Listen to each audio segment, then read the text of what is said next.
I came here from the field of private corporate world after a long career in public accounting. I've never worked in a child care agency before. It was quite an experience coming on campus and seeing all the kids.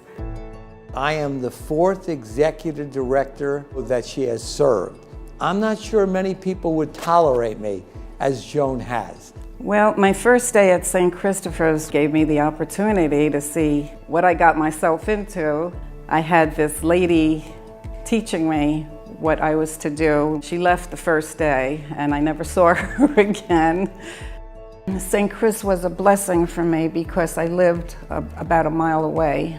So it afforded me the opportunity to raise my kids and be there for them. I think my mom's role in St. Christopher's had a huge impact on my life in particular. Seeing the kids firsthand and the work that's done here, I've always wanted to adopt, and I did actually adopt my oldest son. She's been here for so long. She's been the steady rock here for over 30 years, and her role here is a little of everything. She is an inspiration to us. You know, she's the one person, the only person that we had to go to. I've learned a lot from Joan.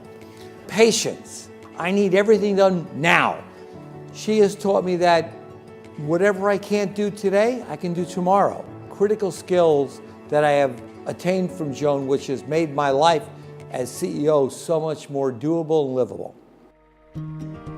I spent a good part of the first day at St. Christopher's meeting my staff, getting things organized, and getting the job started. I think it's been great for him. His heart and soul is here. Unlike past positions he's had, I think this gives him a real sense of pride. He's a hard worker. He takes his job very seriously. He feels a lot of pride in what he does, how he does it. He's a great role model. He leads by example. He's taught me so much as far as my own ethics are concerned. I've always seen him as a very hardworking man, so I'm sure he brought all of that here. What we've done over the last 10 years is make this organization more student-centered. Had Marshall not been amenable, we would have one campus, just Dobbs Ferry. There'd be no Valhalla because he would not be able to keep up with my vision to financially support that. The best people come to St. Chris. I have made forever friends here. She's made great friends here, friends that she considers family. We have a wonderful friendship. We hit it off the minute I started working at St. Christopher's. We socialized, we went on trips together. There is nothing Joan would do for me, and there's nothing I wouldn't do for Joan. I was going through a particularly hard time in my life. I was thinking about going on some meds, and she said, heck no, have a glass of wine. I said, I don't drink. She said, it doesn't matter, just have a glass of wine. That was 8 years ago, and it worked. And now I enjoy it whether I'm stressed or not. So Joan actually hired me at St. Chris. That opened up doors for me to have a full-time job, and it opened up my friendship with Joan. And 33 years later, here I am, thanks to Joan. We did a lot of traveling many years ago. We just have a lot of fun together, at work and away from work.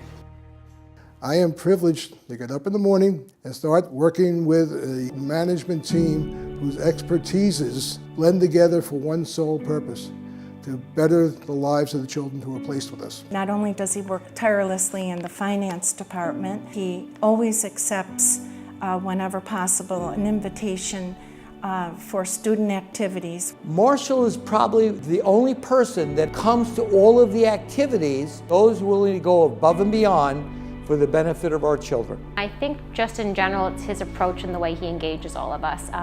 I really enjoy hearing all of his stories about his daughter and just seeing his face light up when he talks about his wife. She has been a backbone of my activity. She's the one who raised our 2 children, and she's the one who's had to talk me through many of the situations. He'll come home and tell me what's going on, how the basketball team is going, the drum corps is doing. His kindness and his compassion that he shows to his family translates into how he deals with those of us that have been very fortunate to get to work with him. Marshall and Joan, had they not been in their positions, St. Christopher's might not exist today. It's not just a 9-to-5 job for her. She's given her life here. 30 years in one place. It's now our turn to express pride in her, and she's always expressed it in us. She has worked so incredibly hard here. I cannot wait for her to retire. I want this woman to relax. I miss coming here every day. I never say, oh gosh, I have to go to work today. It's just like my second family. I don't even think about retirement, to be honest with you. I've got many years of activity to give to somewhere, somebody, somehow. I just hope that his legacy here is going to be something of bringing all that he does here somehow trickling down to the kids themselves. The pride that I feel that Marshall's being given this honor by his colleagues, because I know how he feels about St. Christopher's. We've won a lot of awards over the last several years. Never would have happened without Joan or Marshall. Without them, we are not who we are.